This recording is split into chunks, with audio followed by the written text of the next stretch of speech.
Herzlich willkommen. A warm welcome. Warm welcome to today's conference, ladies and gentlemen, dear colleagues, dear guests.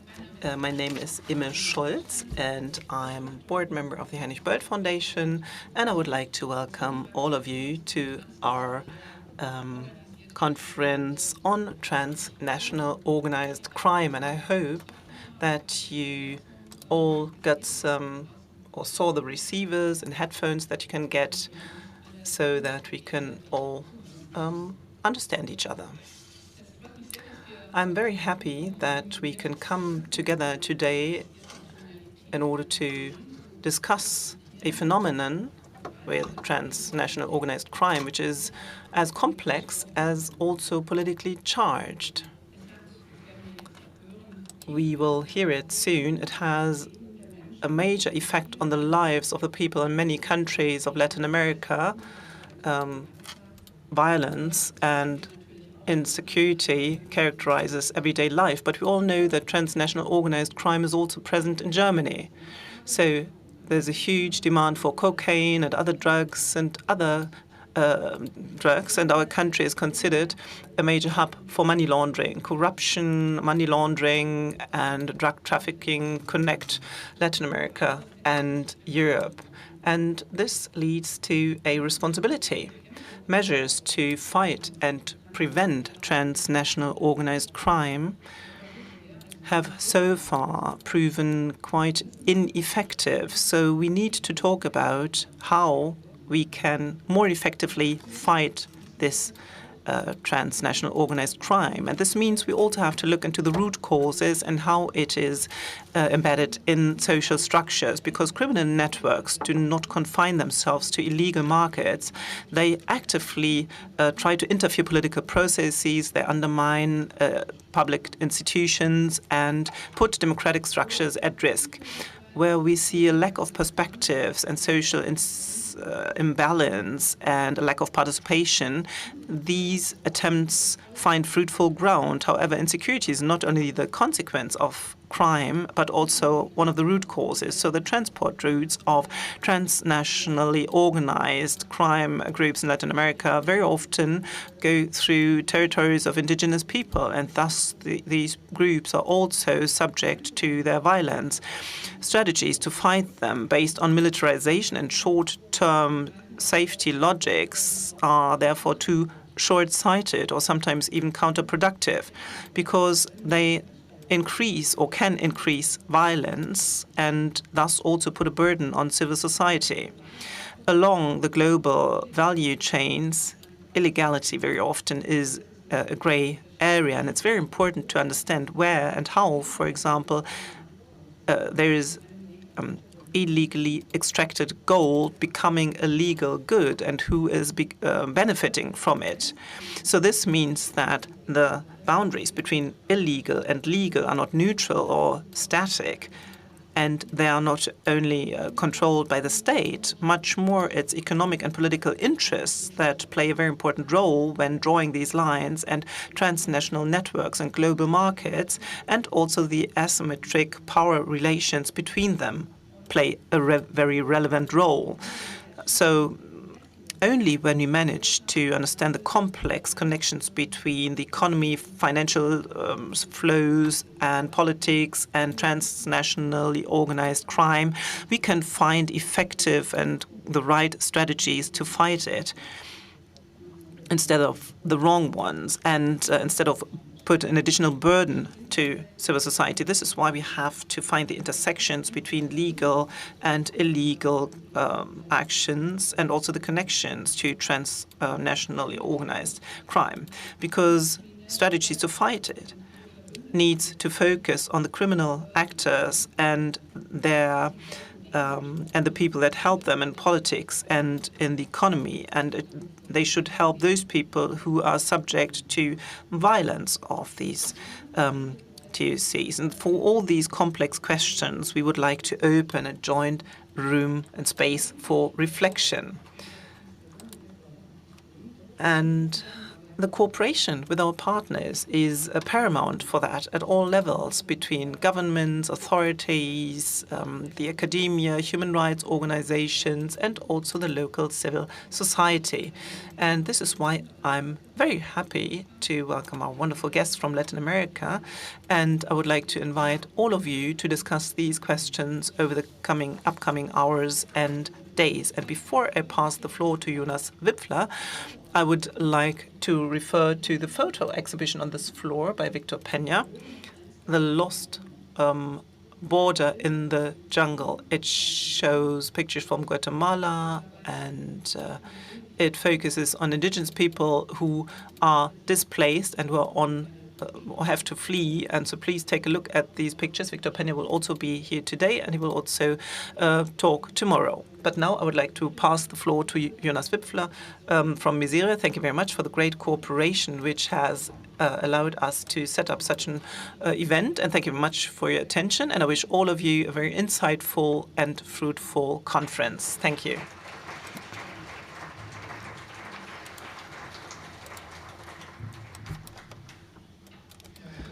Well, thank you, dear Imme, for the clear words, and also thank you very much to the Latin America division headed by Julia Scherf, especially also Mareike Bödefeld, but also the heads of the foreign offices in Latin America. I would like to thank you for the nice cooperation and great cooperation. And to all of you, welcome.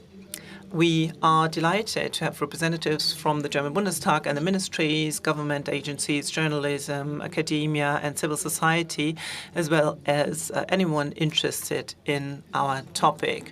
And we are particularly grateful to have civil society partner organizations from Mexico, Colombia, El Salvador, Peru, Brazil, and Ecuador here with us, who have drawn our attention to their complex experiences with this issue, and who will be sharing them with us.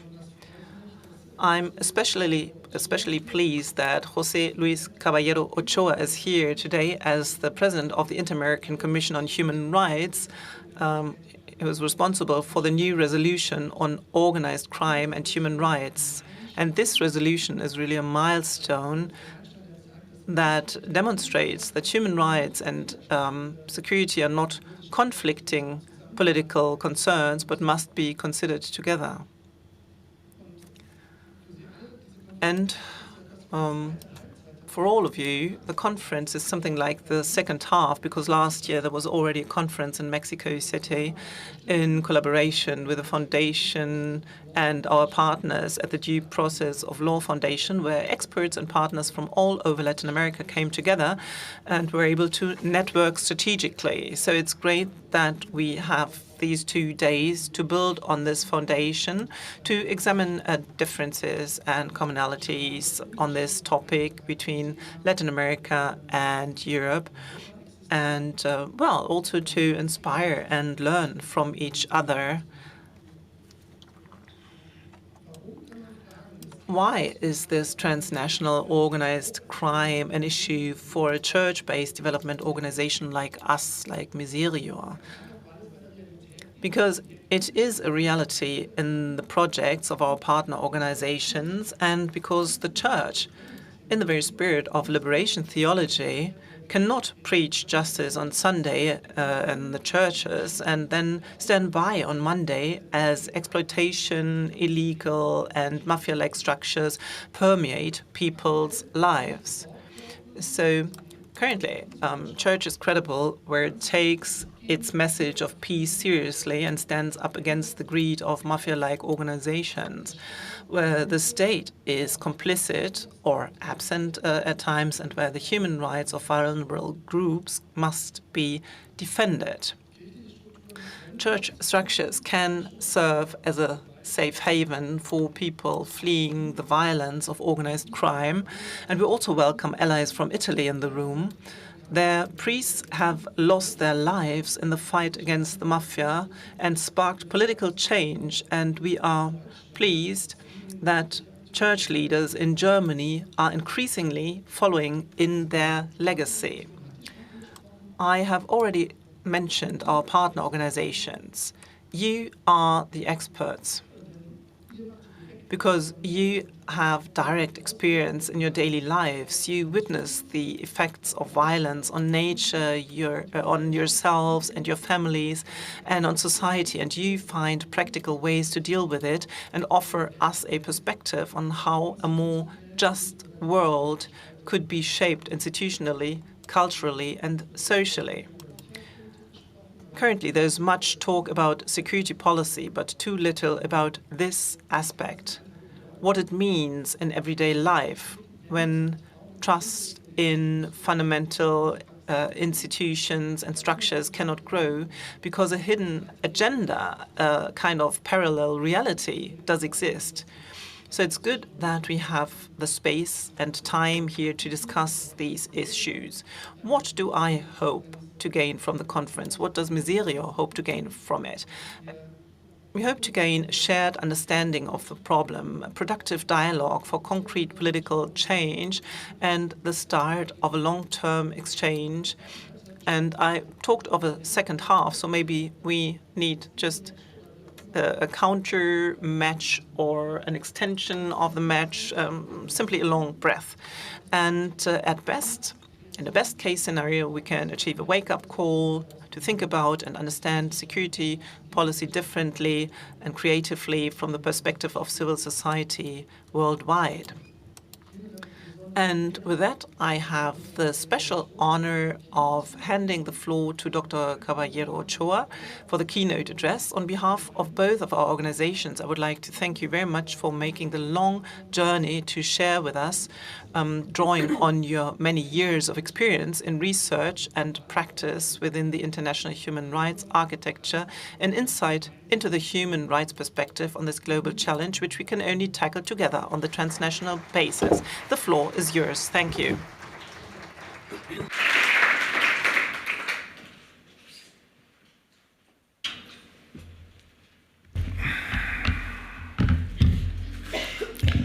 Muy puntual. Buenas tardes. Quite on time, so good afternoon. Yeah. We are in Germany, and we have to keep within the timeline because there are other activities. I would like to thank Immer and the Heinrich-Böll Foundation for this invitation, and to Florian for this very nice invitation of the Inter-American Commission for Human Rights and this very important seminar. And Florian, thank you so much, and to his whole team for the invitation. And this is how we can be more aware of this commission that is working for 77 years on international cooperation, and that requires, like all the other international organizations that we see in the field, some renovation or reform. It isn't only about financial cooperation, but it is about taking action. This is an issue that we now need more than ever needs promoting. And I would like to take just a minute before I start with my keynote speech in order to say exactly that. We are seeing quite complex problems in humanity. We see a weakening of our institutions. We see a weakening of states, of institutional coordinates that we have established as democracies, and therefore we take a step back, and humanity and civilization takes a step back, not having the rights because the rights are in hands of just a few. And therefore, the debate are confined within our state borders, and therefore it is so important that we promote these organizations and these events, because we have to bet in you on our civilization, as we've done the last 75 years, that turn around the rights of all the individuals, and to build up a system that is based based on international law. This is something that we will shed some light on, and the Inter-American Commission on Human Rights feels committed to that. When it comes, I will read out my text that I prepared, but I would like to share of how I came about talking about organized crime within the IACHR. So monitoring, as you might know, the IACHR has a number of servers. That is a very important pillar of its work, the cooperation in possible lawsuits that are then sent back to the Inter-American Commission on Human Rights, and then the monitoring that allows us to observe how the situation of human rights evolves. And then we have the mandate that is to safeguard our rights of the persons, and then with the monitoring, we have the possibility in real time from now on to see and to observe where human rights are violated or where these human rights run the risk to be violated. And therefore, the monitoring gives us the possibility to draft reports that have highlighted, quite interestingly, the differentiation. And thank you for the water.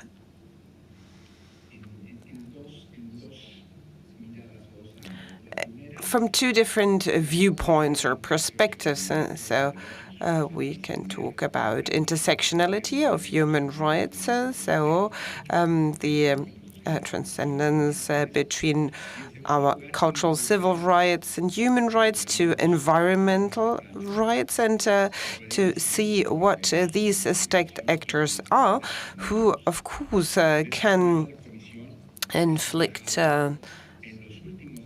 some suffering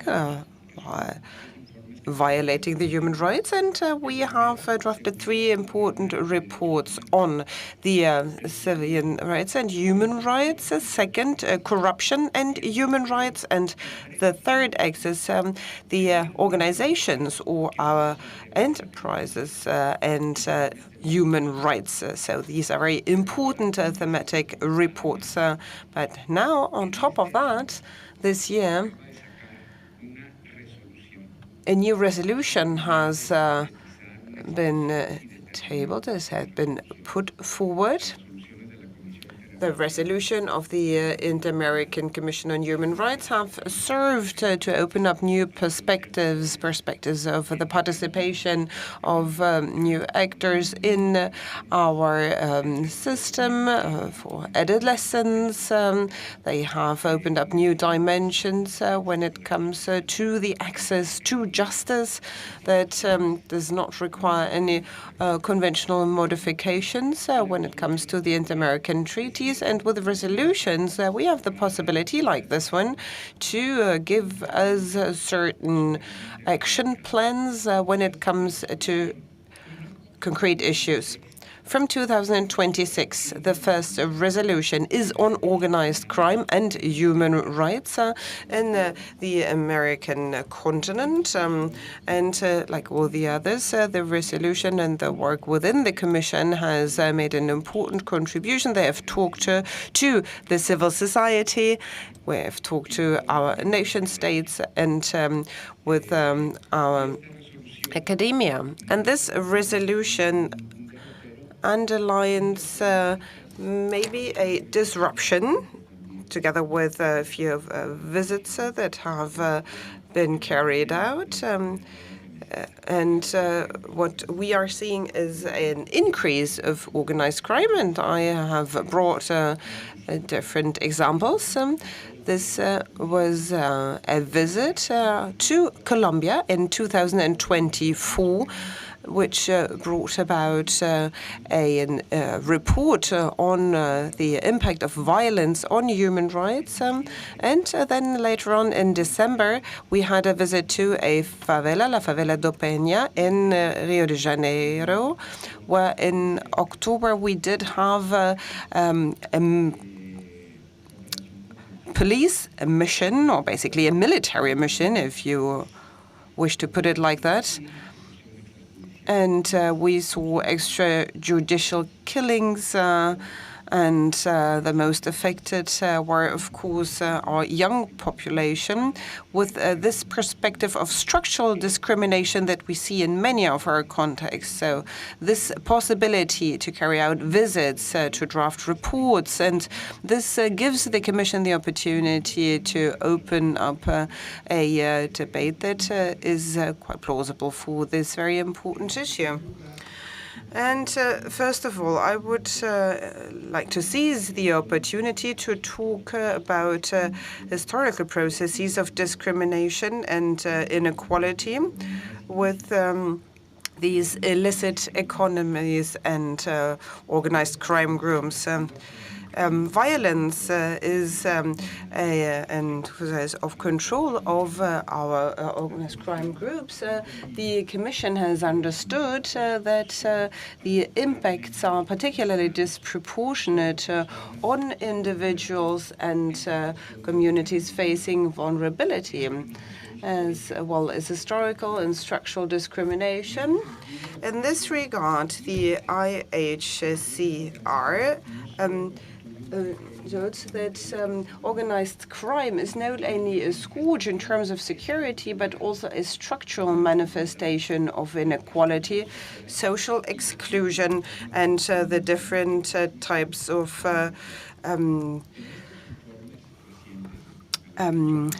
discrimination that persists in the region, which facilitates its expansion and deepen its effects on the effective enjoyment of human rights. In its recent reports, the IHCR has highlighted that the production, logistics, and trafficking of illicit goods takes place in areas where the state has a limited presence and fails to guarantee basic rights that would allow people to pursue their life goals. As an example, in the case of Colombia, official sources state that in the 185 municipalities with coca cultivation, multidimensional poverty affects 40% of households in municipal capitals and 62% in scattered rural areas, which is 4 and even 5 times the national averages, respectively. It is also necessary to emphasize that these areas are inhabited primarily by indigenous peoples, Afro-descendant communities, and rural communities. In the case of Brazil, and especially Rio de Janeiro, inequality has its roots in the colonial regime that structured society around the enslavement of people of African descent and the systematic use of violence as a mechanism of socio-political control. Today, these times, these inequalities manifest, and this is how the IHCR has understood it, through structural racism, recently recognized by the authorities and even more recently by the Federal Supreme Court, which results in barriers to access to education, healthcare, and employment, as well as in the nature of institutional responses. One indicator of this discrimination is the income gap among households of African descent. According to the Brazilian Institute of Geography and Statistics, the per capita income stands at around $50, while in other households, the average per person reaches about $500. So this is a difference of 77%. These inequalities also manifest geographically, with favelas and urban peripheries being the most visible expression of the social accumulation of disadvantages, which are based on ethnic and racial identity, poverty-based discrimination, and other intersectional dimensions. In this context of abandonment of the state and of structural poverty, the illicit economies have surged that are a subsistence, a means of subsistence for thousands of people. Groups have created a symbiosis that confound territories and organized groups, which add an additional dimension to the symbolic violence faced by those people living in these places. These processes of stigmatization end up, on the one hand, limiting educational pathways, job opportunities, and access to basic rights, thereby deepening the already existing structural inequality. On the other hand, it consolidates these areas as exceptional spaces within which rights violations are justifiable, given the particularities of these areas. And the state doesn't even go there. This is quite a paradox. So whenever we have police forces entering these areas, then, well, in these areas we have a brutal absence of our police forces and of structural help. The IACHR has noted that operations of criminal organizations and paramilitary groups depend on extensive corruption networks that allow them to infiltrate key public structures such as sectors of justice, security, urban planning, and local services. In Colombia, there are numerous examples of how these corruption networks operate. They have been mentioned in the peace treaty and in the report of the Truth Commission. Civil society organizations have documented that the illegal mining has evolved quite importantly in a gold mining area where dozens of heavy machinery units are constantly in operation amid the permissiveness of local authorities and law enforcement.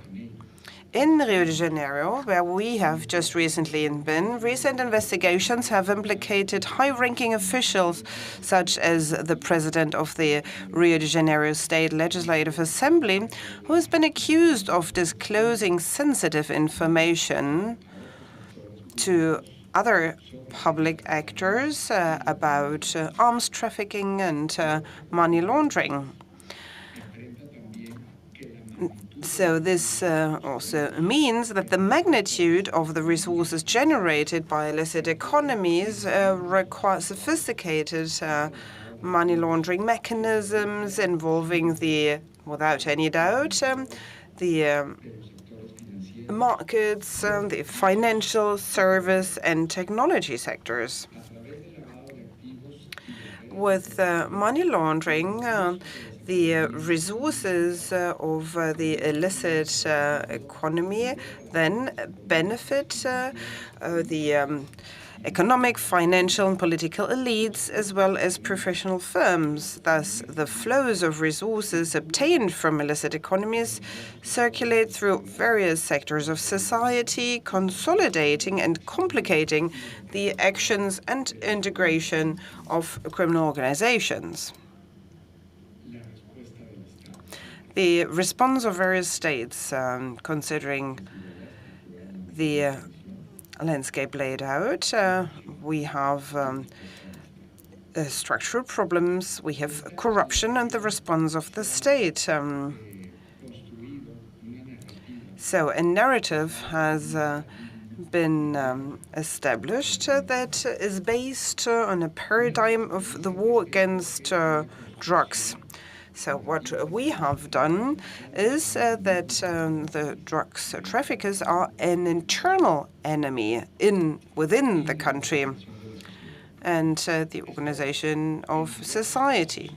This, in various cases, ends up shifting the emphasis from criminal behavior to the persecution of individuals considered suspicious and a threat to certain moral principles, even hegemonic moral principles. In practice, this model has tended to conflate criminality with the characteristics of the territory and its inhabitants, defining these places as spaces where this war takes place and their inhabitants as the internal enemy. Within this paradigm, the planning, the objectives, and the evaluation of the public security policy have not been transparent. The historical lack of public information has limited accountability and hindered an informed democratic debate. In the face of this lack of information, state actions appear to be more focused on, and this is what we have confirmed, on high lethality police raids, mostly in the areas where this war is taking place. And they are carried out reactively, setting aside a strategic or preventive approach.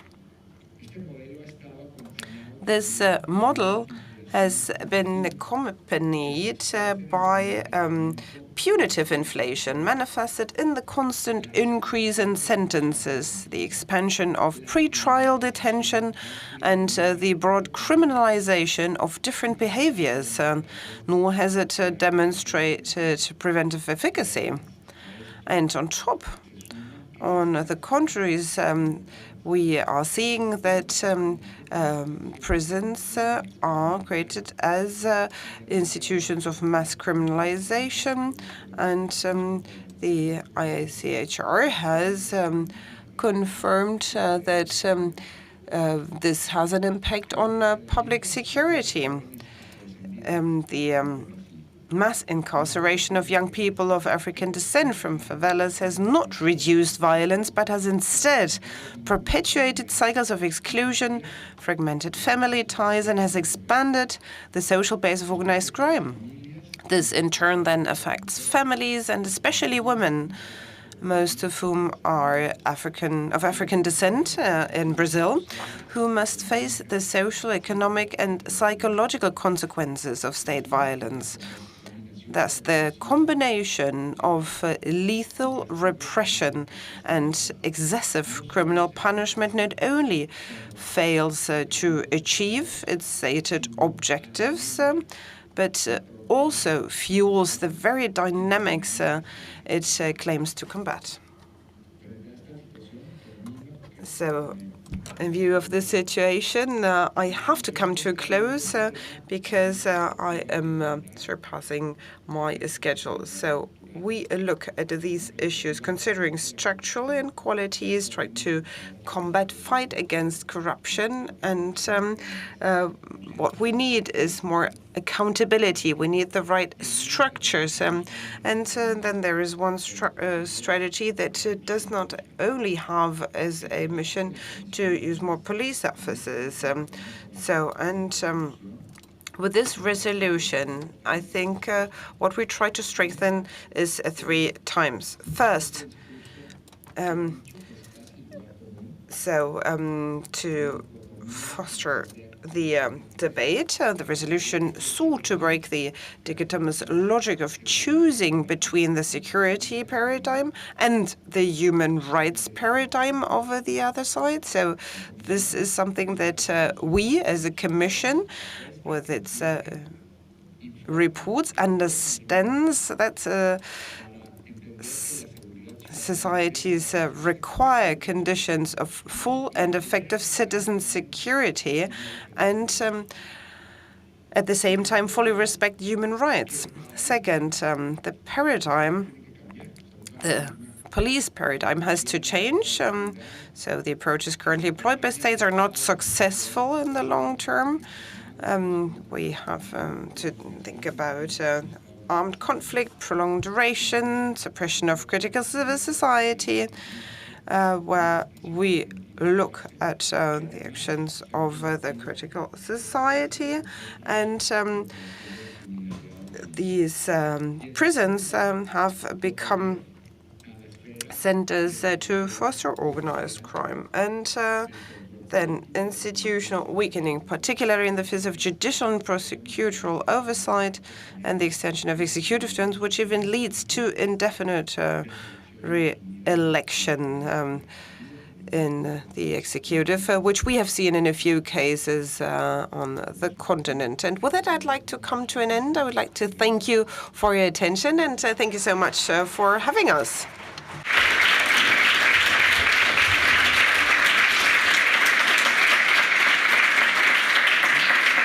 Muito obrigada. Vielen herzlichen Dank. Well, thank you very much for this great overview. So now we have already differentiated different topics. I would like to welcome very cordially every one of you. My name is Regine Schönberg. I'm the head of the Rio de Janeiro office. And I would like to ask our guests who are in the first panel to come to the stage. I will introduce you as soon as you give your contribution. We are a little bit running out of time now, so you can choose freely where you want to sit.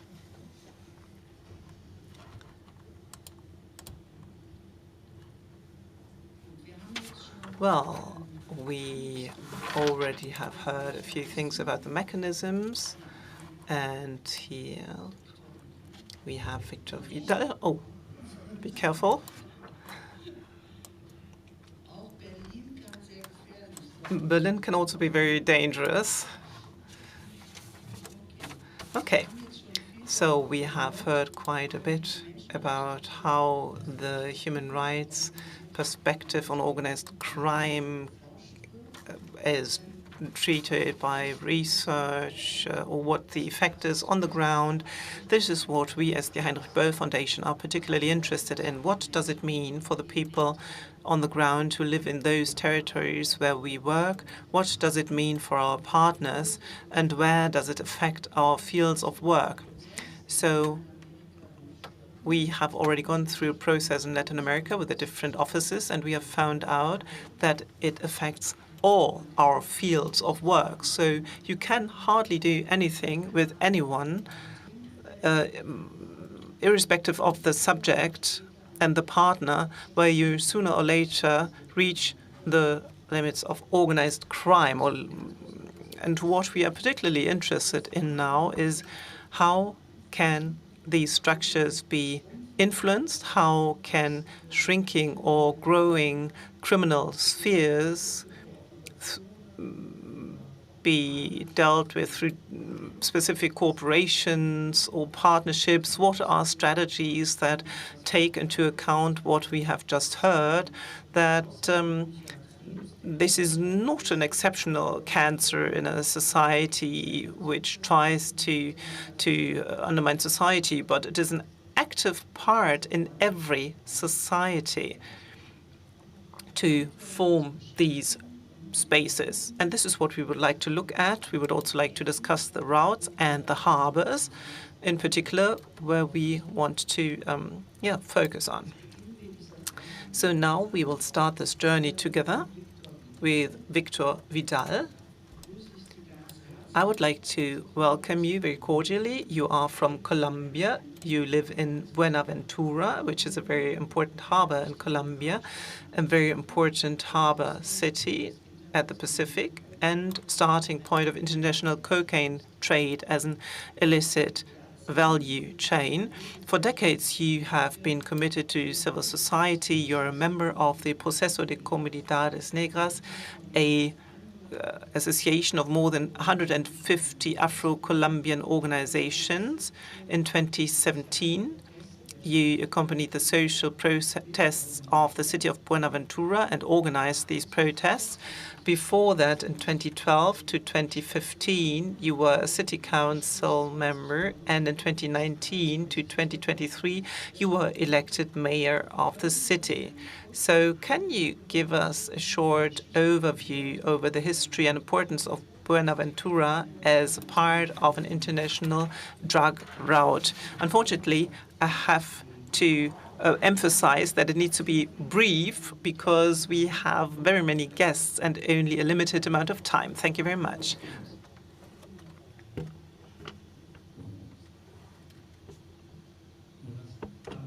Muchas gracias por esta invitación, por esta acogida. Thank you very much for the invitation.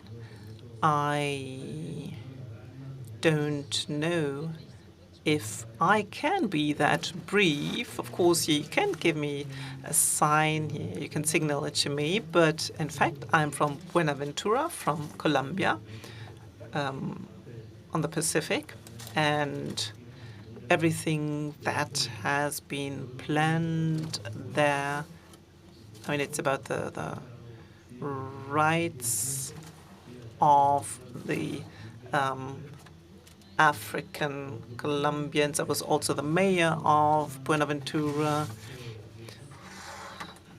And this is not the starting, I mean, Buenaventura is not the starting point of a cocaine route, but it's a part of this route. It is produced, and of course, there is this access to the Pacific, the harbor, and then, of course, we have the borders, the biggest community, Buenaventura, and Choco, and Cauca, Valle del Cauca.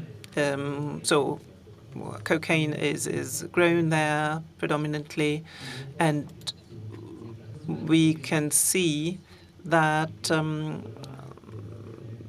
this leads to a situation where this trade is locally rooted in Buenaventura, and we are some kind of epicenter for cocaine trade. I'm focusing on cocaine here because this is the main part of what is grown illegally here and what is also the product of organized crime. So we are in the epicenter of that, and already 30 years ago, when it was about violence, about turf wars, and the armed conflict, it was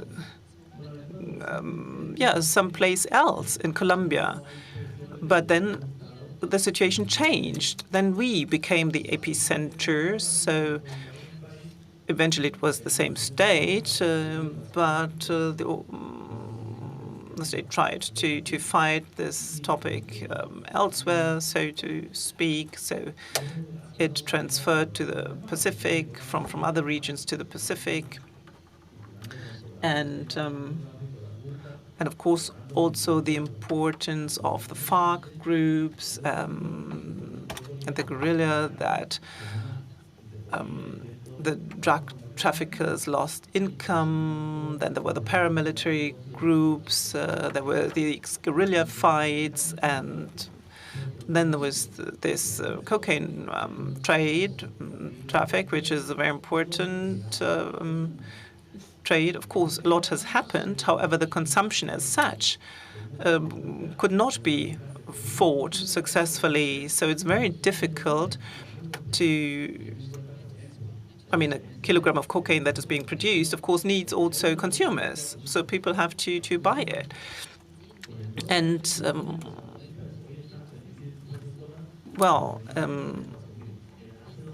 these 4,000 pesos or 3,500, which become dollars. So the exchange rate was that bad that it was quite lucrative to sell it in dollar, and this is why the authorities also participated. So the authorities in a country like Colombia are involved in it themselves. Of course, they should fight it, but very often you can find out or see that everyone earns some money here, and this has an impact on the communities. Of course, this was just one result from all of it, from the whole topic, is that 90% of the population in Buenaventura are of African descent. And so initially they came to the country as slaves. They have very traditional culture, traditional values, which they pass on. Also, the role of the Catholic Church needs to be emphasized here. This is a community which is very traditional, having strong values. It's also about solidarity and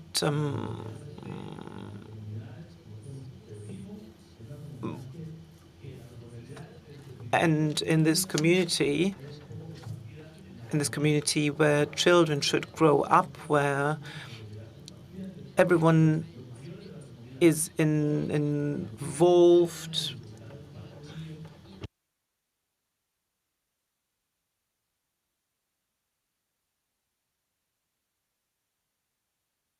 And so there's one boss of the organized crime, or someone who's is the boss of it, and this of course has an impact on the whole community. So the boss of the organized crime controls the whole group of criminals, and if you have a community which is suffering so much from neglect, where there's such a high degree of poverty, and where the socio-economic situation is so horrible, then in 2017, for example, people approached the Colombian state and said, please help us. The harbor was shut down for more than 20 days. And 9 years later, the agreements that were made were only fulfilled by 7%. So we are a community without any drinking water, without an appropriate supply. So, of course, it rains on a daily basis. This is not the problem, but to have drinking water is something else. And we are a harbor town, and in the 50 years, or in the several years, only 7% of what has been promised could be implemented. So years have passed, and we are faced with a huge difficulty when it comes to the socio-economic organization and also what is cultivated in our region. It's quite complex. I've almost come to an end.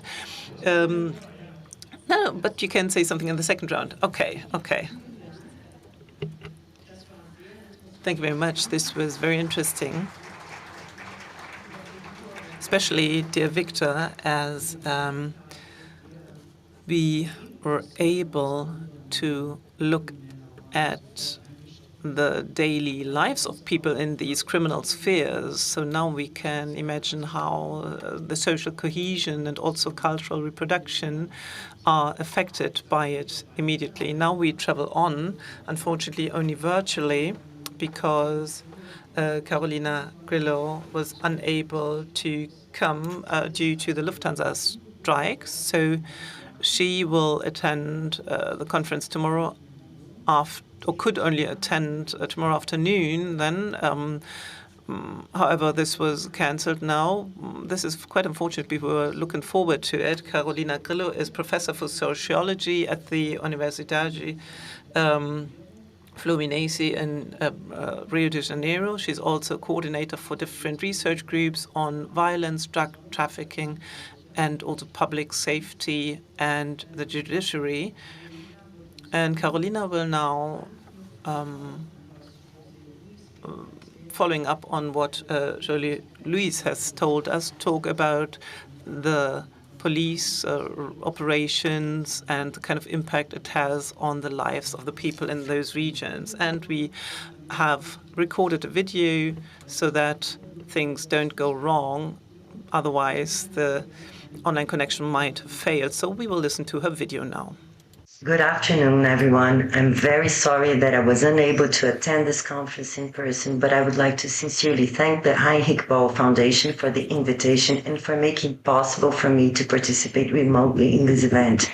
Regarding the questions that were posed to me, I will begin with the last one, highlighting the severity of the situation experienced by populations living under territorial control exercised by armed groups in some Brazilian metropolises. According to the historical map of armed groups in Rio de Janeiro, around 30% of the territorial area of the city and 20% of its metropolitan region are under control of drug trafficking factions or militias. This is a project that we maintain at GNI, the research group I coordinate, in partnership with the Instituto Fogo Cruzado, and which has also received support from the Heinrich-Böll Foundation. The drug trafficking factions are groups that initially emerged as prison gangs in the late 1970s, and since the 1980s have controlled and competed among themselves for the retail drugs distribution networks in favelas and peripheral neighborhoods in Rio. This model was later exported to other Brazilian cities.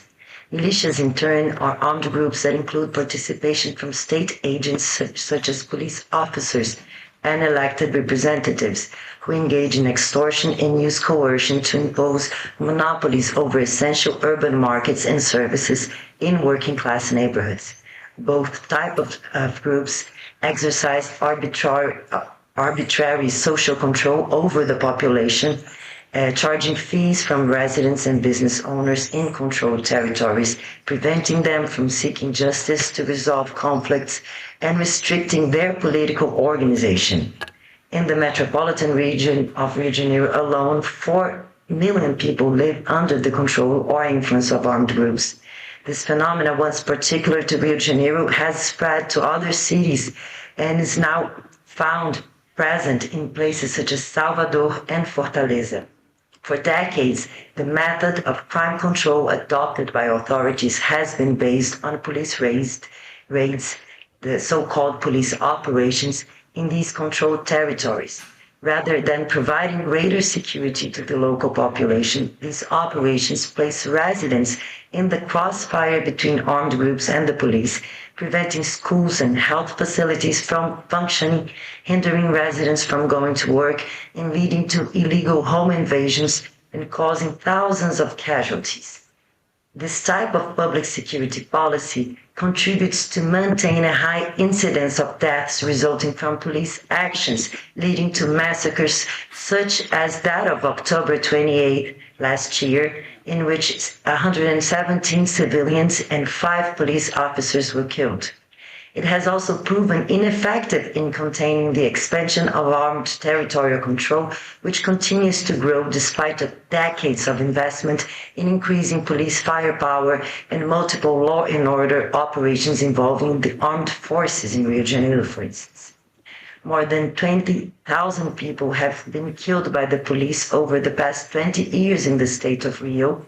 This pattern persists due to the leniency on the part of the judiciary and support from public opinion. Such a lack of democratic control over the use of state force in Brazil allows corrupt groups to thrive within police institutions, using this unrestricted authorization for the use of force to obtain private advantages. Extremely lethal police raids are often used to extract bribes from drug traffickers or to weaken one group in order to facilitate the invasion of territory by a rival group. In the case of militias, police forces used to guarantee militia monopolies over markets and services. It is not by coincidence that in the past 15 years, 4 chiefs of the civil police of Rio de Janeiro have been arrested for involvement in organized crime.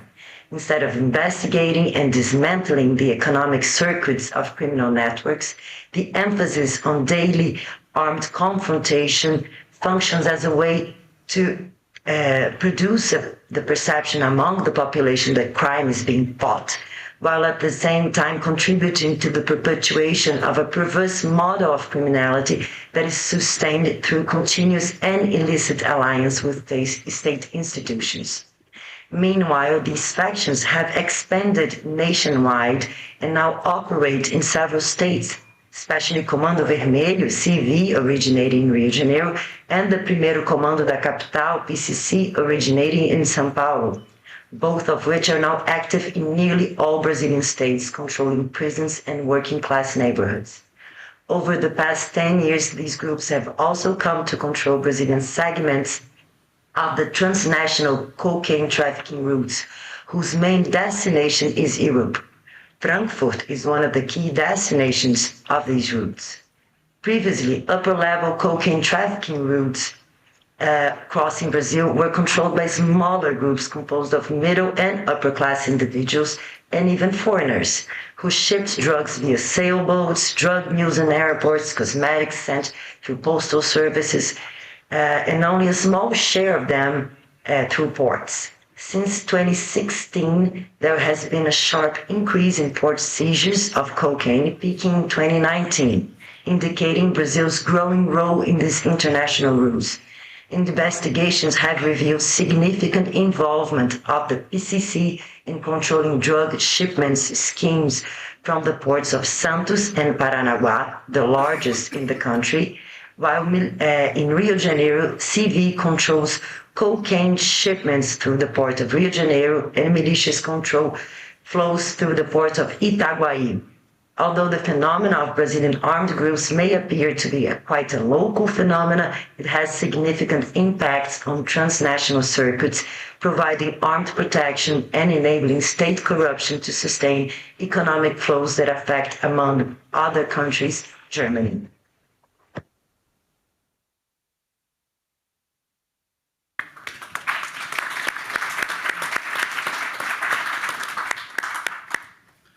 Thank you, Carolina.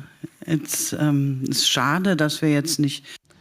What a pity we cannot really include her in the debate, but we will proceed with our next contribution. And with that, I would like to present you with Diana Salinas. She is a very important voice in the network of people, actors who are working on organized crime. Without investigative journalists, we would know a lot less, and we could not really discuss them, publish them in the relative countries. It is a very risky mission, working as an investigative journalist, but all the more important. Diana Salinas is such a journalist, and she is founder of the platform Cuestión Pública that is based on investigative journalism. She works on corruption, organized crime, and violence with a focus on data-based and collaborative research and on media ethic and security-related debates. Diana, how would you assess the contribution of knowledge about transnational organized crime, illegal added value chains, corruption, and the impact on the civilization, the society in Colombia and Latin America as a whole? And what is your role as a journalist in all this? Thank you so much.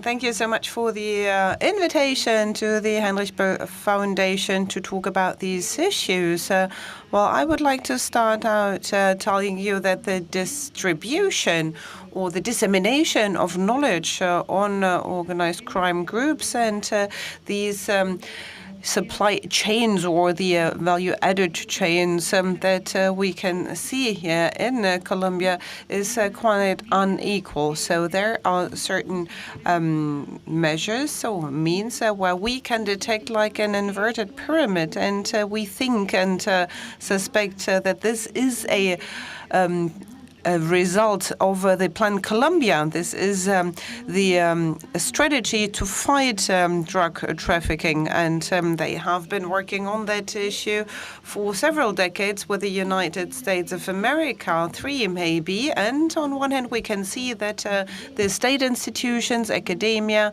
and the international organizations produce formal analyses about drug trafficking in Colombia. But on the other hand, those who are directly involved can provide practical knowledge that is based on their everyday experience. And from this information, we know that this knowledge is less visible and less legitimized. And this is an equality in information, in order to be able to research and to write. And this has an influence on our public policies and producing stigmas and social exclusion in Colombia, in particular with the reporting, the coverage that we do, and the investigative journalism. We see that information on drug trafficking is fragmented and highly politicized. This means that knowledge is concentrated in institutions like the state attorney and the armed forces, and all these are penetrated by criminal groups.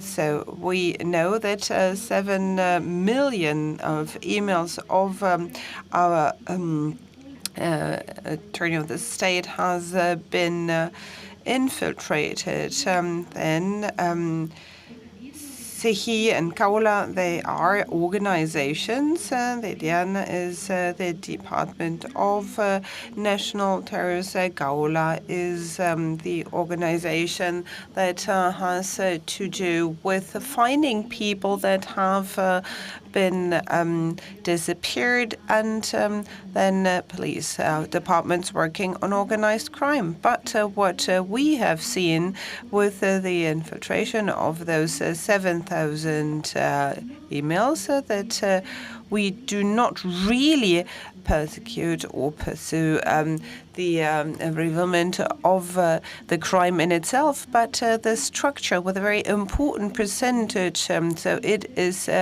about manipulating or covering up that information by our public officials that have a direct connection to these organized crime groups. So we are talking about a very important cooptation of the state, of organized crime groups within the institutions that are in charge of controlling the illegal flows.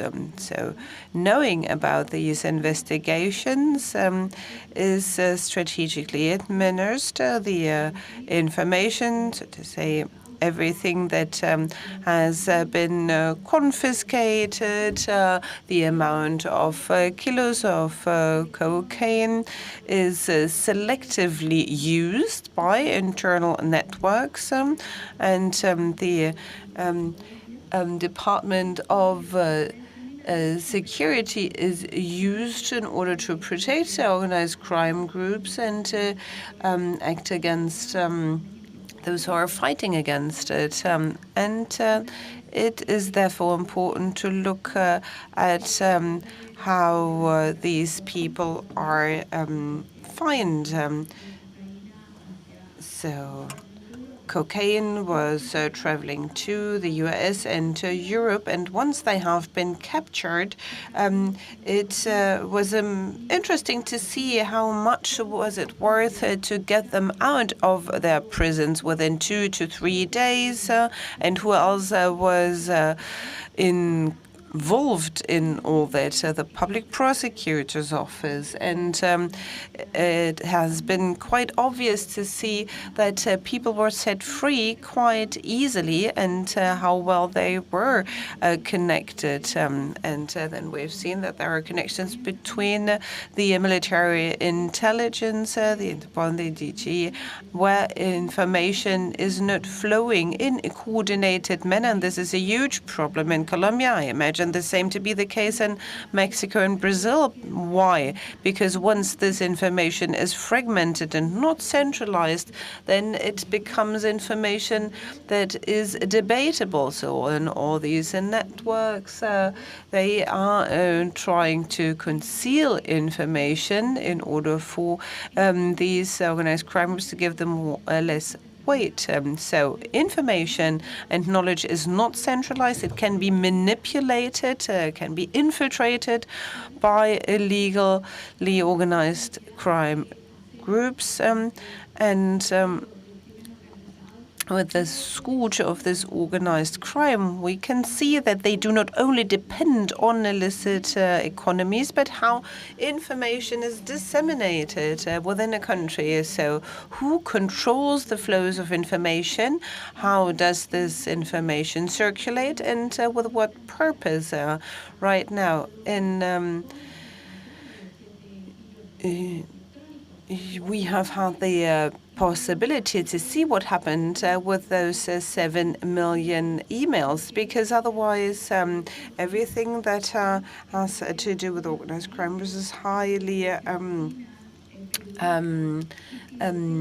censored. So, and whenever you have to deal with drug trafficking, you have to count on high casualties. It is work that has to do with high numbers of lethality. We could reveal those actors that are directly involved with digital mechanisms. Then it is quite complicated to visit the areas to report on what's happening to these communities that are highly impacted by the activities of the organized crime groups.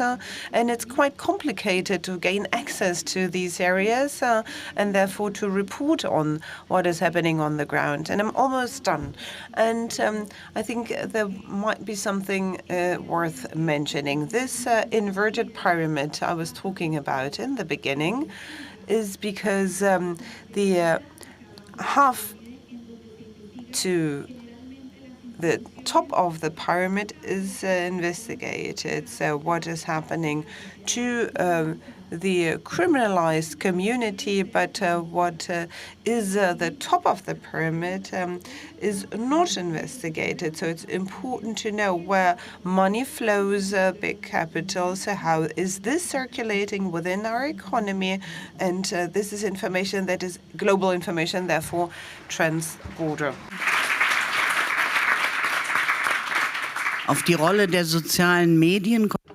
Well, we'll talk about the role of social media later on. Very interesting aspect. Well, we'll stick to the role of journalism and the function of journalists. And we now go over to Benedikt Strunz. We will change the perspective towards the global and networks driven from Germany of investigative journalism. So Benedikt Strunz conducts research on organized crime with a focus on economic crime. As a team head of the NDR for International Research Cooperation, he coordinates cross-border investigative projects. Amongst others, he was participating in the research on Panama Papers, Luxembourg Leaks, Paradise Papers, China Cables, Andorra Papers, Cartel Project, and the Swiss Secrets. So he was participating in all of them. And when we transfer the perspective of Latin America to Germany or Europe, from the local to the global, where, Mr. Strunz, do you see access points for national or multinational criminal structures in the illegal value creation? And how would you describe the dynamics of the international cooperation between the organized groups? Well, basically, I would say the dynamic is quite high. And looking at the international cocaine trade, I predominantly look at it from a political and economical perspective. There are some difficulties to assess the amount of turnover. I would say that in Europe we might have approximately 40 billion turnover of the international cocaine trade in Europe. This is just a rough assessment. And if I look at it like this, it's quite clear that cocaine trade necessarily leads to corruption and a high degree of violence. And at the time in which I conduct research, and I've been doing it for quite a long time already, we usually have a perspective like from Europe, we look at Latin America and we tend to think, oh, it's horrible what's happening there in Buenaventura and elsewhere in other countries and cities. However, in fact, it's quite horrible when you think about the degree of violence and the strength of criminal spheres there. But I would like to draw your attention to Europe, where we see that cocaine leads to a trail of violence, which starts in Latin America, but it continues here. We also have corruption and violence here. Also in Hamburg, we have people who are being kidnapped, torture, high-level corruption in the authorities. Now we have a prosecutor who was sentenced by a court because he participated in the drugs trade. And if I might continue at this point, the dynamic of the cooperation. I mean, you could ask who is actually the hen and the egg. What's the relationship here? Is Latin America responsible for the problems here or the other way around? Maybe are we responsible for the problems in Latin America? So I think we have a reciprocal relationship here. And when I look at a cocaine trade, a big one, then we have at least 4 dimensions: the production side, the broker, the organizers who broker the deal, the financiers, the logistics people, and at all these different levels, there are intersections and connections. However, there's no single group which covers all of it. So cocaine trade necessarily takes place in the interaction between different groups. And on the one hand, we do see criminal networks from Latin America, which are present here. But on the other hand, we also do see some of Europe present in Latin America. This is part of the truth. And so it's very important to say that a large part of the problems that arise in Latin America and can be seen in Latin America at the moment are not only demand-driven, but also are imported by us. And another aspect regarding the questions that you have asked is, it refers to the dynamic and the consequences and the impact. So we have to acknowledge that the cocaine trade has already developed such a degree of violence which undermines democracy. We can see it quite clearly in Latin America when government structures, when civil society is being attacked, when it's being challenged. But we do also see it when state structures are being replaced in the seemingly positive way. However, we do also see it when the state reacts too drastically and shoots hundreds of people in a raid. And we also see it in situations where third parties, third states, attack with weapons of war. They attack small boats, allegedly drug trafficking boats. And when we look at the European perspective, we have to say that this drug traffic also undermines and puts at risk democracies. We do see this in the form of corruption, of doubting rule of law, of journalistic structures that withdraw out of fear. But we do also see it in the form of election results. When people, for example, say we do not trust the established parties anymore, that they can create security, so we will vote for someone who's less eager to have rule of law or who promise everything based on populism. And here we do also see an overreaction of the state. So rule of law needs to be applicable to both sides. And I would also like to mention a third aspect, which is also very important in individual regions. When you look at France, Spain, we do see also that the state or government structures are not only challenged, but they are also replaced. And this is really worrying. So we see this massive amount of violence in France, for example, and we do also see that criminal groups help people shopping, or when you need to paint your apartment, or something is broken in your home. So this is also the model that we know from Mexico and from other parts of the world. So I would also like to mention a third aspect, which is very brief, I promise. So luckily, in Europe, we have this great phenomenon that in the hotspots, we have lower amounts of drugs that are being seized or that are being confiscated. This has also something to do with the fact that in Rotterdam and Hamburg, the big harbors, the harbor safety has gone up drastically.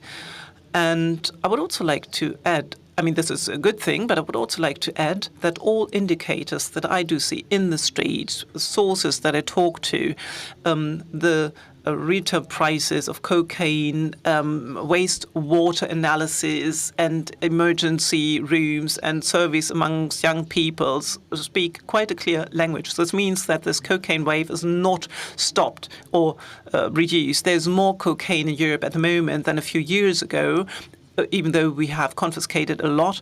I mean, this means that we confiscate less. We see less of the overall amount through our confiscation. So this is why I'm quite happy about this conference and that we talk about this topic. Thank you very much. Now we would like to focus on organized crime and corruption from the point of view of the institution. Mr. Schwoch is the head of the, I will say it in correct terms, he is responsible for the State Criminal Police Office in Hamburg in the section Organized Crime of the Port Security Center. So based on everything that we've heard so far about corruption, corrupt police offices all around the world, we can well imagine how difficult international cooperation is. And I can bring up something positive from my scientific point of view. So research on long-term research on organized crime is only possible through good cooperation with the police forces. So this means that these networks, these networks of police transparency and democracy support are present everywhere. So in all institutions, we do see them. They are as volatile as journalists because they know that as soon as they are blown, and it's clear that they work on other projects, they are also being targeted and killed, but they are out there and one can cooperate with them, and so it's great.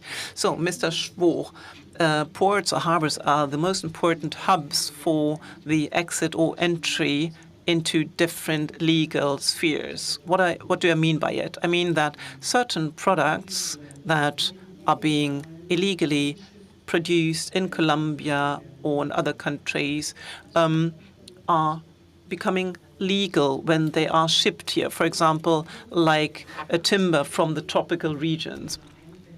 So this is dependent on the entanglement in the local society. So wherever you are, or depending on where you are, the goods are legal or illegal, depending on the location. So please give us your insights on the cocaine trade, which always is illegal. So this is quite specific. So from Buenaventura or Santos to the harbor port, and what are the challenges that you currently see? Well, thank you very much for the opportunity to take part in this interesting conference. When I listen to what I would like to call them my colleagues, I'm deeply affected by it. I've been working in the field of organized crime for more than 30 years with a few interruptions, and we always had authorities with whom we could cooperate nicely and others with whom we could not cooperate that well. When I look at the value chain, I'm the head of the Criminal Police Office Port Security Center, and such a unit consists of different authorities. We cooperate with the customs, water police, and also representatives of the Criminal Police Office, of course. And our work starts in Buenaventura or Santos. And this is due to the fact that the organized crime uses modern logistics of modern trade in order to ship their illegal goods from A to B. And Buenaventura, on the Pacific side, is first and foremost a little bit separate from us because the connecting thing is the Atlantic with the US, but Panama Canal and the normal routes of the large ship owners like Hapag-Lloyd or others also connecting us with this part of the world. So it's quite quickly. Santos is the biggest Latin American port in the south of Brazil, Sao Paulo, and the city connected to it is also a very important and big player. And in the paper that you sent me, you said that 60% of the cocaine that goes to Europe is shipped via the Santos port. So Santos is in the hands of the PCC, a criminal organization in Brazil. And this does not only influence, according to what we see in our cooperation with our Brazilian colleagues, does not only influence the Santos harbor, but also the surrounding ports like Imbituba or Paranaguá. These are smaller ports, but when you look at it on Google Maps, you can see along the coastline that there are smaller container terminals, and these small container terminals are also great spots to ship cocaine in containers. So why container? Container are easily useful. You can hide cocaine in a container. There are cooling containers with hatches for the in order to maintain them. Like 50 kilogram can be hidden there easily in such a big container. And it's quite, the transnational organized crime is quite resourceful, actually. One has to admit that. And when we also say that our work starts in Santos, this is also due to the fact that we do get information from there. Of course, we cooperate with the authorities there, and the authorities also confiscate drugs there, also in containers that are destined to go to Hamburg. And interestingly, 60% of the cocaine that reaches Europe comes from Santos. Then the Santos seizure rates are at the level of Hamburg port, basically. So one has to wonder how the controls over there are and how we do it in Europe. So it's quite an interesting fact. And so the efficiency of these value chains is enormous. I already mentioned that the cocaine trade is done via different routes. Santos, for example, also has ramped up the checks and controls. This is why more cocaine was seized. Then the colleagues realized that the drug trafficking groups went to the ships that were elsewhere. And when this was in the focus of the security authorities, then they just took like fisher boats that went over to Africa. This is quite a logistical, great idea, so to speak. So they are quite resourceful, and as an authority, it's very difficult to keep track of what they are doing. Especially the West Africa route between West Africa and Brazil has increased considerably, and you have already mentioned it through our work in the Port Security Center and also other, in Rotterdam. We have noticed that. Or Antwerpen also. And so we have noticed that the routes are changing. So West Africa has become a hotspot. And you already mentioned it, these groups that organize the traffic for Europe, usually Western Balkans or Italian groups, they also have some subsidiaries in West Africa and also in South America. And through logistics providers, they organize the further transport, the further shipment. And I would just like to give you another figure. In Europe, a big continent, we approximately have 330 ports which are available for the goods transport.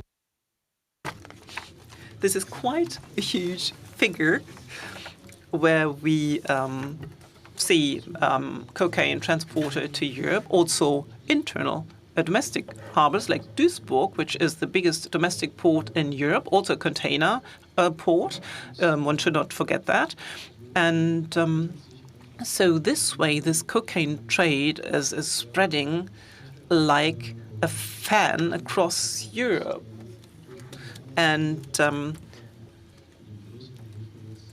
in the bigger ports, we do see that the routes are changing. Suddenly we have fisher boats. The Spanish coast is approached. The French coast is approached.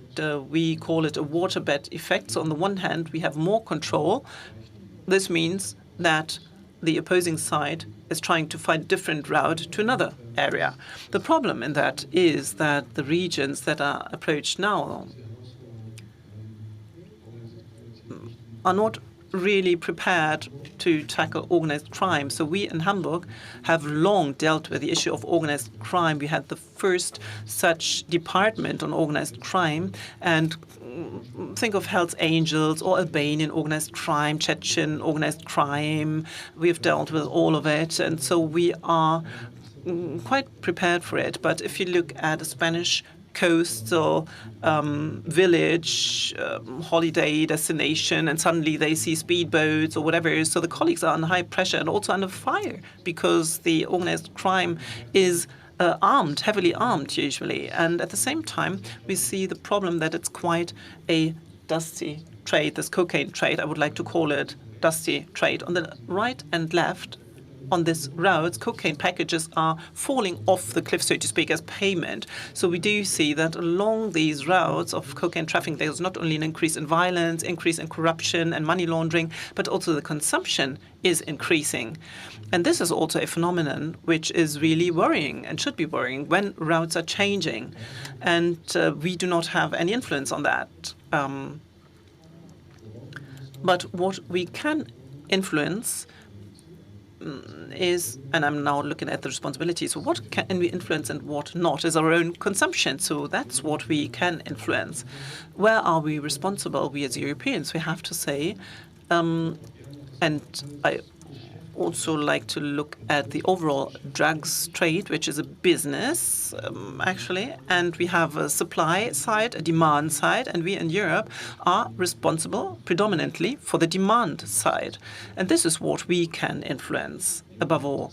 So I'm quite interested to note how the situation in Latin America is and what kind of challenges we do have in these countries. But for me, as someone from Hamburg, with my organization, I can make a contribution to it by seizing, by confiscating as much as possible. But as long as the consumers are so greedy in the European market, which seems to be the biggest in the world, we as the police forces or the customs or Federal Criminal Police Office, well, we can do quite a bit. But in the end, the drugs will come into the country.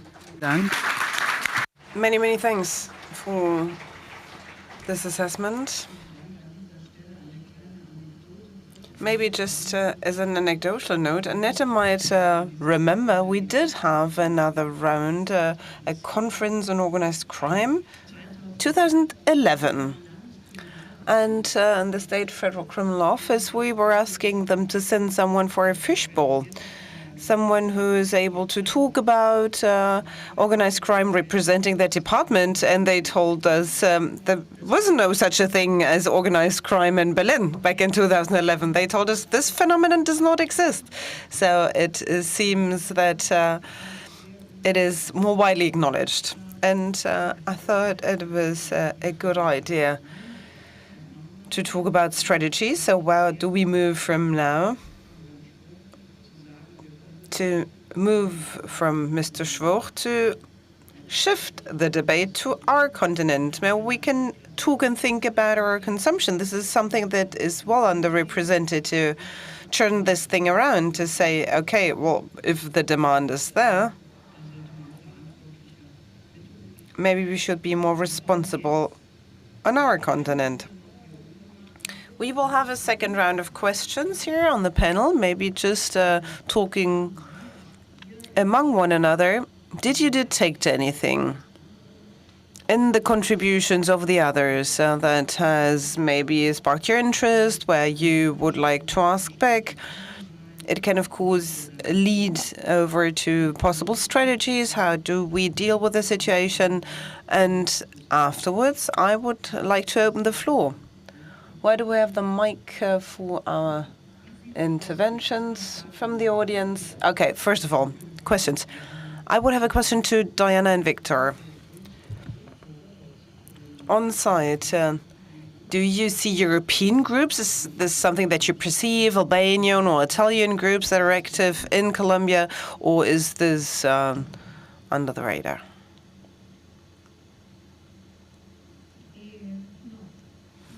Not really, or not yet. We have detected, because of course it's closer, we have seen cartels from Mexico.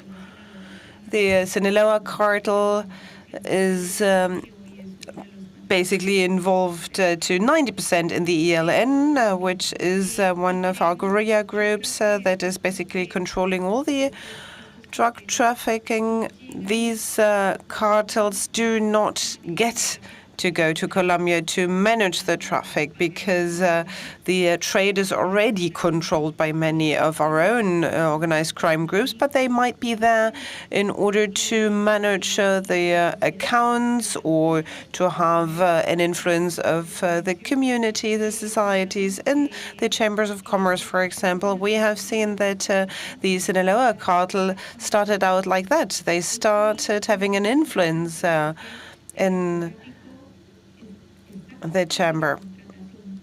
So public procurement is something that is more and more in hands of this cartel. So we have businesses that are opened in Colombia to say that they are exporting whatever good that may be, and then they have the possibility to have an influence on the European business. And I think it's managing the money flows, and this could then will promote the presence of European groups.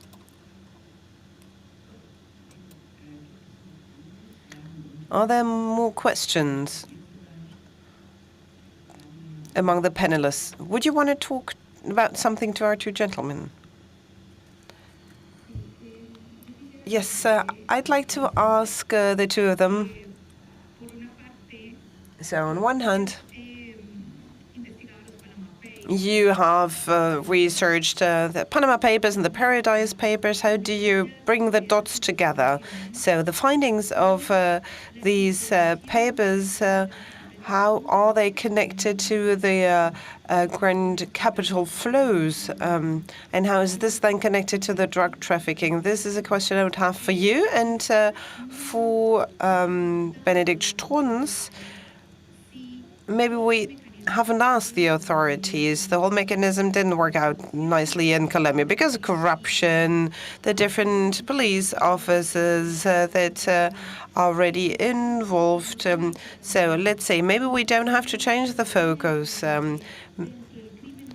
Shouldn't we include it in the organized crime, those actors who have an influence on the demand? So let's say if we change the investigation scheme, then we might get to grips with the phenomenon and not the crime in itself. So this might be a different approach.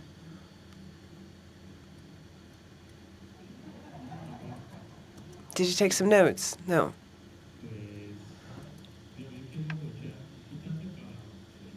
Maybe I can comment a little bit on what has been said by Diana, and commenting on the Sinaloa cartel.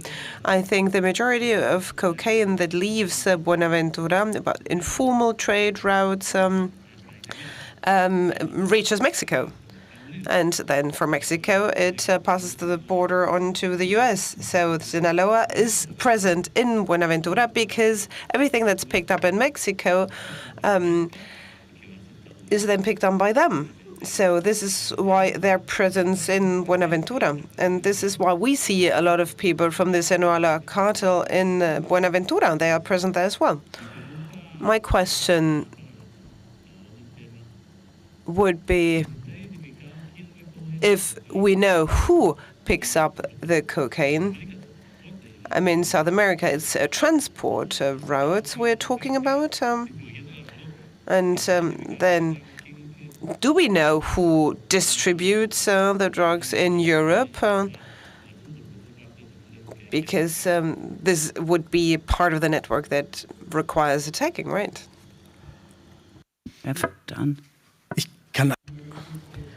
Maybe just briefly on the Panama Papers. Money laundering and money transfer is one of the most interesting issues. And at the same time, I have to tell you that I'm still blind, although I've been working on that issue for so long. We see cash laundering with the help of Havala banking. Then we have trade-based money laundering. And since you were mentioning the Panama Papers, it is quite funny from our Hamburg viewpoint. We've looked at a deal, and we're saying Hamburg is quite a rich city, a trade city. And we have like this old money, or how to say, like a traditional money flows. You have older banks, and you can only become a member if you have more than €1 million. Only then can you become a member. And I was wondering, because I found a bank in the Panama Papers, and I went there and I told him, and he told me, Mr. Strunzberg, please. And we looked a little closer, and we have seen that this was a shadow company, and we wanted to know who was behind that, like a shell company. And all of a sudden, it was the right hand of a Colombian drug boss, and it was quite inconvenient for them, and they thought it was, a surprise to them. But there was a lot of this dirty money in that bank, where they were saying that they didn't have any dirt on their hands. So whenever this is more established and the groups are more institutionalized and become better, then of course they use our credit banks and lawyers and notaries, but it's so difficult to investigate that.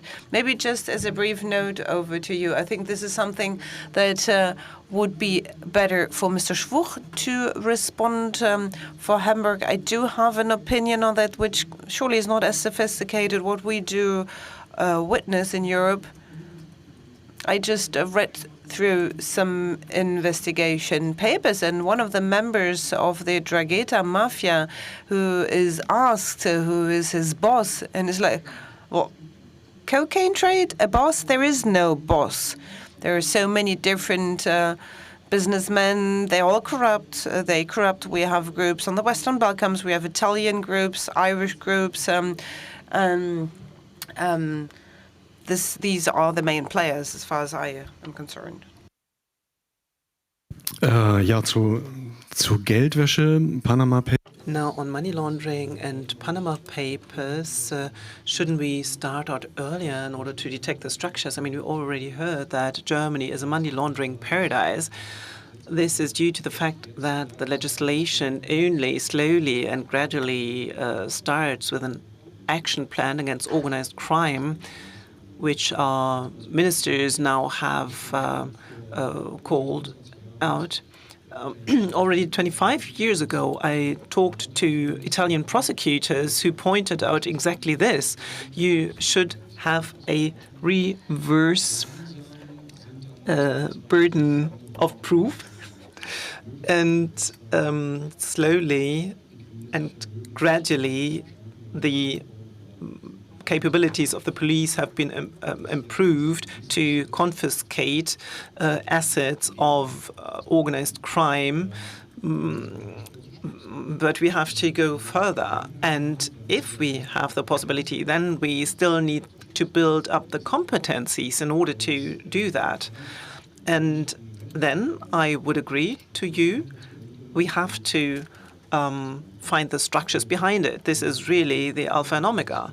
So when we see the structures, when we can confiscate the assets, then we prevent them from doing further business. And thus means that we would also break up this vicious circle. But we can only do this with the right legislation. Unfortunately, politics is still lagging behind here. And whether we know who buys it here in Europe, in Germany, well, I mean, we have these groups that you already mentioned. Of course, we also have German perpetrators. We Germans are as criminal as the rest of the world. So, well, these are groups who are organized in networks, multi-ethnic at times, but we also have groups from the Western Balkans, Bosnian groups, and at times they control the whole logistics chain. They have their own ships that go across the Atlantic. They have their own distribution network. But sometimes these groups are also quite small, so we have quite a diverse picture. What we do not see that often is people who can initiate this business, these deals, and can, conduct these transactions, the large-scale transactions. And this is where we start from the Port Security Center. They're the colleagues who are in the ports and looking at this area of EU imports. This is where we have the greatest possibility of changing things, because as the lower the level gets, for example, in the street retail segment, then you have thousands of perpetrators. If you detain one, then there will be the next one. So you have to try to get access at a higher level. There you have a bigger impact. Thank you very much. Now I've got the first question. Where's the microphone? Okay, can you bring it over here? So please briefly introduce yourselves so that we know who is speaking. Adriel Ruiz. Adriel Ruiz is my name, from Colombia. I am from Buenaventura myself, the city that our mayor here represents, Victor Vigal. 1.5 years ago, we had 3 different mayors, Rotterdam, Hamburg, and Antwerp, if I'm not mistaken. And they were talking to the authorities, to the port, harbor authorities. And we said it is a very important port, that we'd have different fleets coming from Germany, from Barcelona, from the Netherlands, and they figured out that there was a huge security problem, the control of the ports, and they figured out that we have a lot of cocaine entering Europe via this port. I had the possibility to listen and to talk about criminal groups, and therefore I would have a concrete question to the representatives of the regional group if the mayors have done anything apart from acknowledging the problem. And this is not new. This is a problem that we are familiar with for many years, and we have a lot of casualties. We have quite a number of consumption in Colombia. It's not only Europe. I mean, cocaine is consumed as well in Colombia. And my question is exactly that. What are the measures that have been taken already? What are the relations that have been taken between the portuary institutions in Colombia and in Europe to change the situation?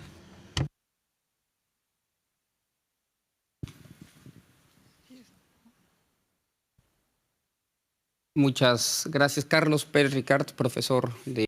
Carlos Pérez Ricard, I'm a professor in Mexico.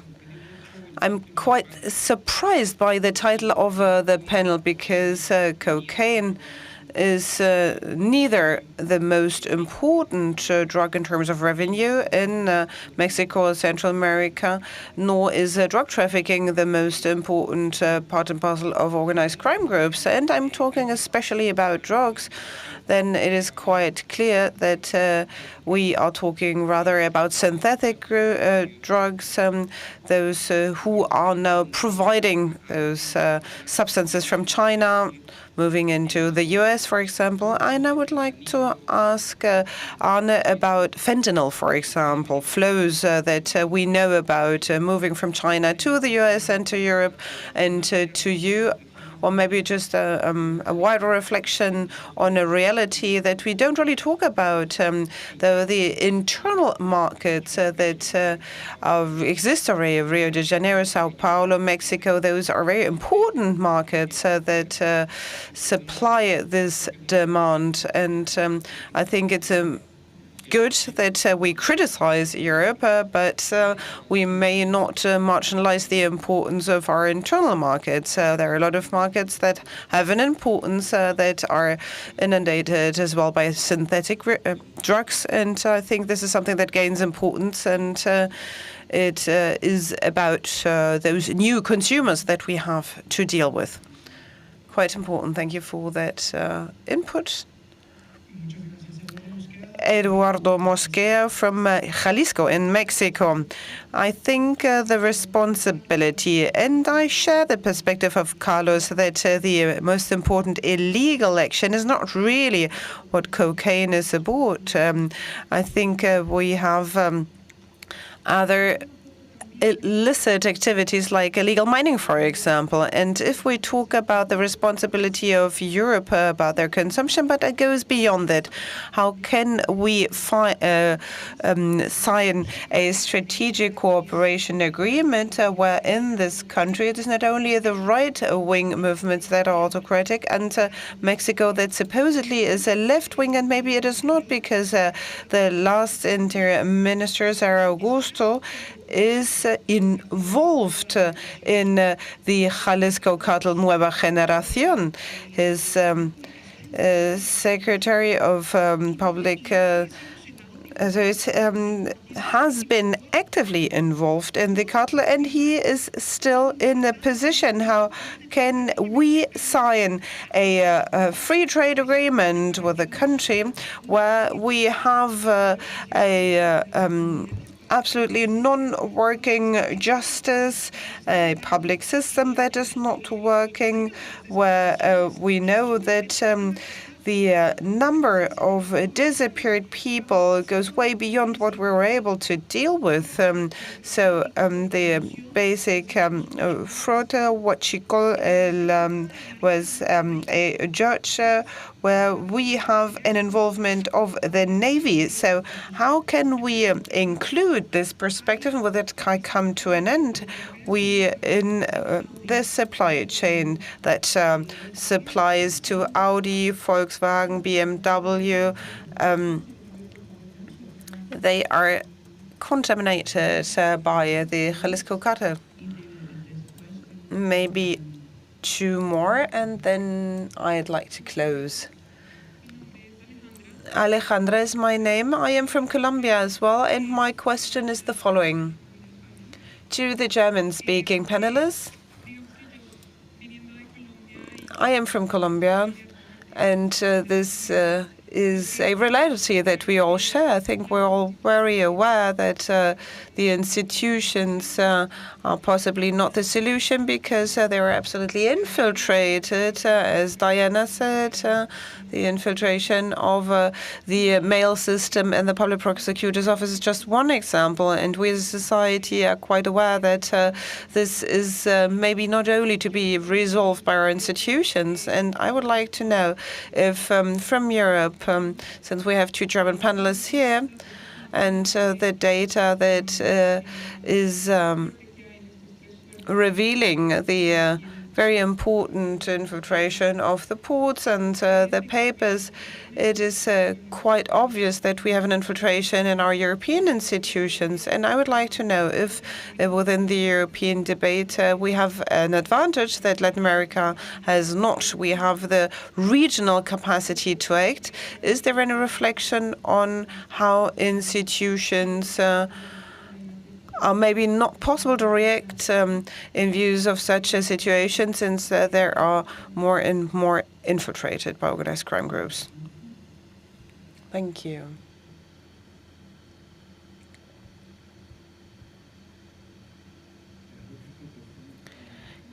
Christoph Gustenev from the Humboldt University. One question to our colleagues from Hamburg. Did I understand you read that those groups from the Western Balkans, they only have an ethnic origin in the Western Balkans. They don't really have anything to do with the cocaine trade in the Western Balkans. They have concentrated or focused on Latin American cocaine or fentanyl, or is this just a diversification?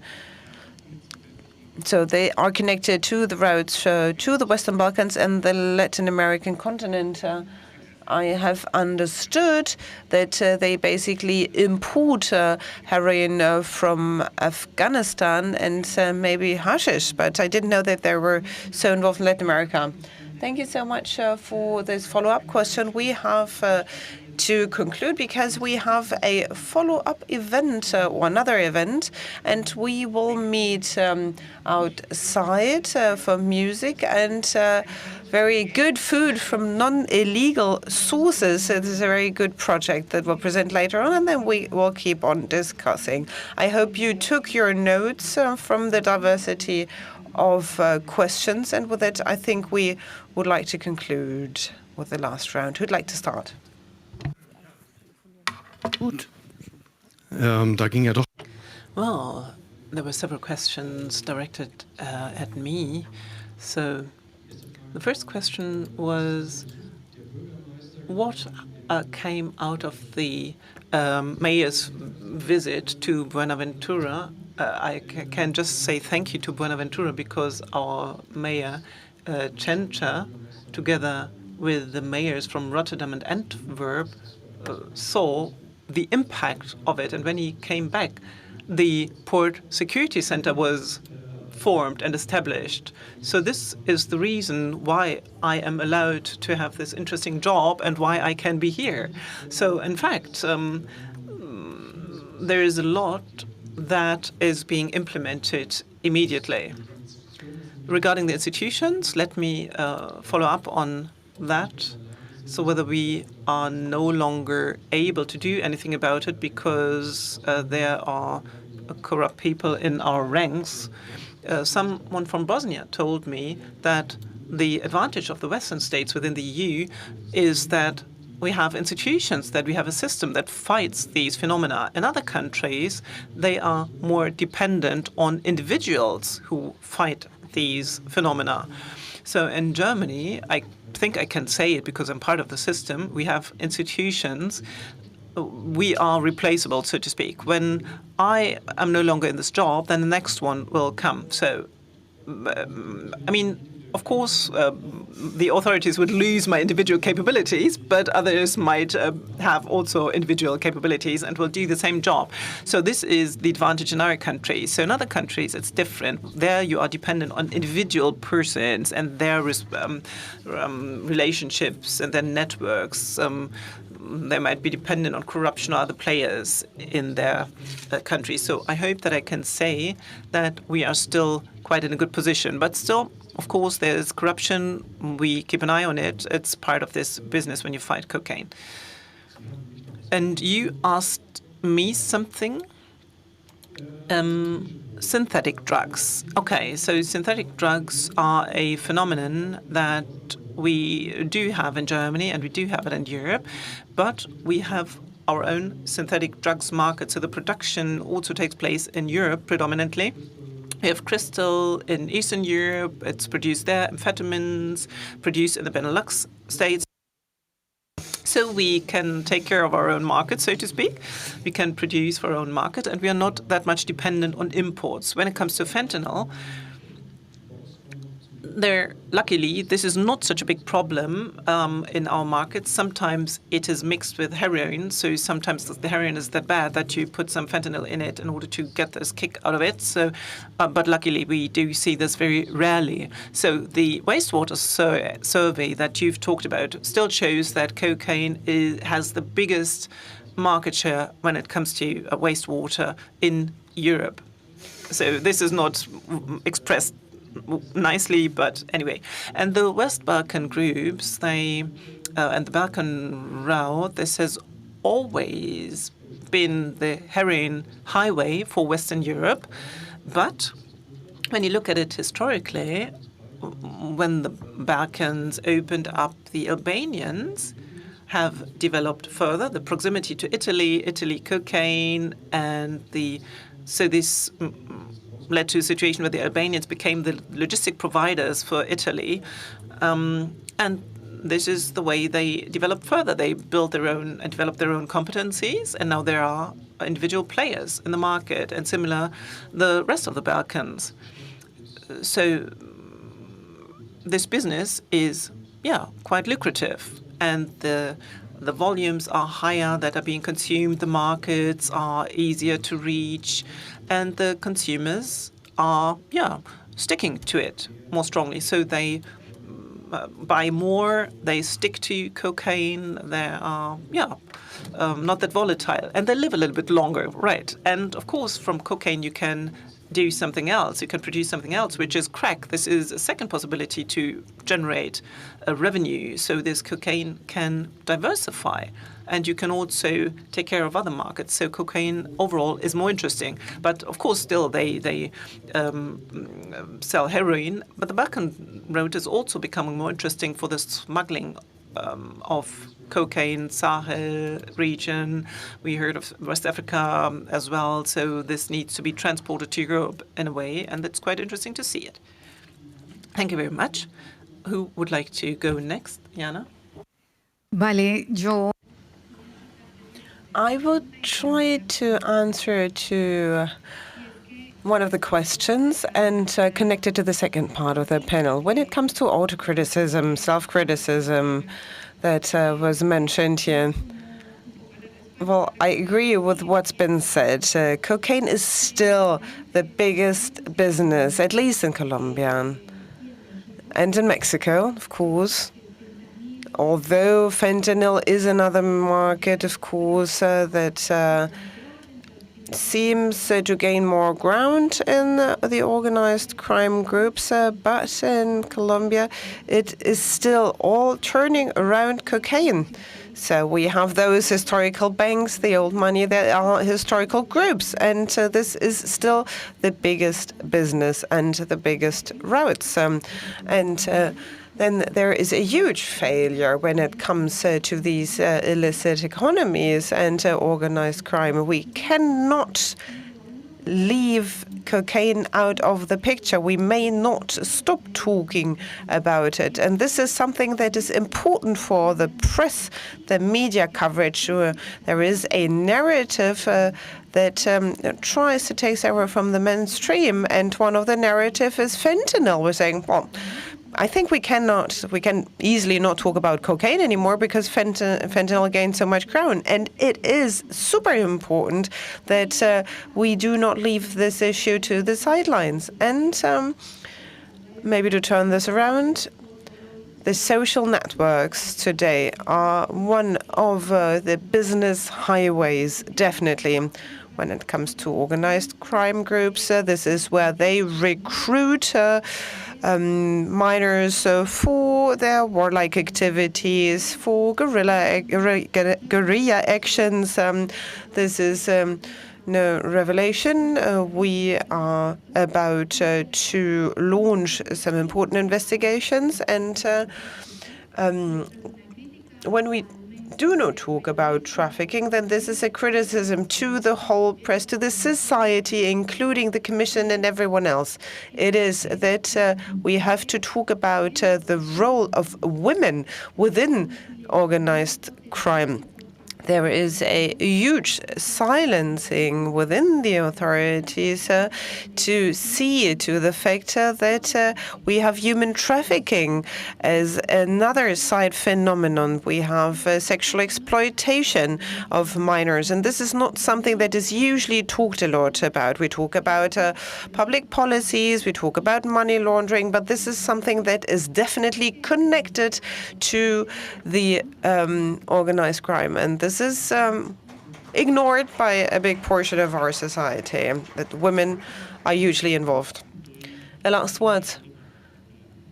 I absolutely agree with what's been said by Diana. What we can say that there is no other activity that has the same importance. Cocaine is our number one player. We have problems with synthetic drugs, of course, but they don't travel through Buenaventura. Illegal mining was mentioned before. Gold mining, this is something that is controlled by armed groups as well. And this is something that we find in our areas. And armed conflict is something that could be found connected to illegal mining. But there is no other business in terms of dimension that can be compared to cocaine. And our problem is that Colombia is stigmatizing Buenaventura. We do have a problem with our black population and violence that is taking place in Buenaventura. It's not something that we invent. This is, of course, due to the legal elements. And this is why we have the impression that we're highly stigmatized, as if we were the violent population. And I am 100% from Buenaventura. I can assure you that violence does not stem from our own population, but from those who control the illegal activities. And in 2021, we had a truce and were able to reduce our crime rate by 70%. So we have done our part. And then cocaine is still our most important issue in the region. Ich glaube, dass alle Fragen. Well, I think all the questions have been answered quite competently. Maybe an anecdote on the Western Balkan groups. I was always super interested, and then I was asking of where they are. Mr. Schwarz said so that there has been a certain transition taking place. And I asked myself, when did this take place? When did they become involved in cocaine trade and then become logistics? They were controlling ports in Rotterdam, in Antwerp, and had access. And when this supply chain extended up until Latin America, and I just had a protocol, an eavesdropping protocol in my hand, and Italia for some time used to be the top traffickers, as if they would control 80% of the market, and then two mafiosi were talking to one another, and they were saying, the logistics group in Rotterdam, they want to have immense sums for taking the drugs out. If they could teach them a lesson. And then the higher-ranking mafioso said, please let it be. With Albanians, you don't you don't want to deal with the Albanians, and this is what a Drangheta representative said. So this was back in 2016, and now with out encroach in Sky, there are other dynamics. And the groups that we observe, I think there's so much more boiling under the surface, and groups that we simply do not perceive, and that we just realize with some delay that they're there. Thank you so much.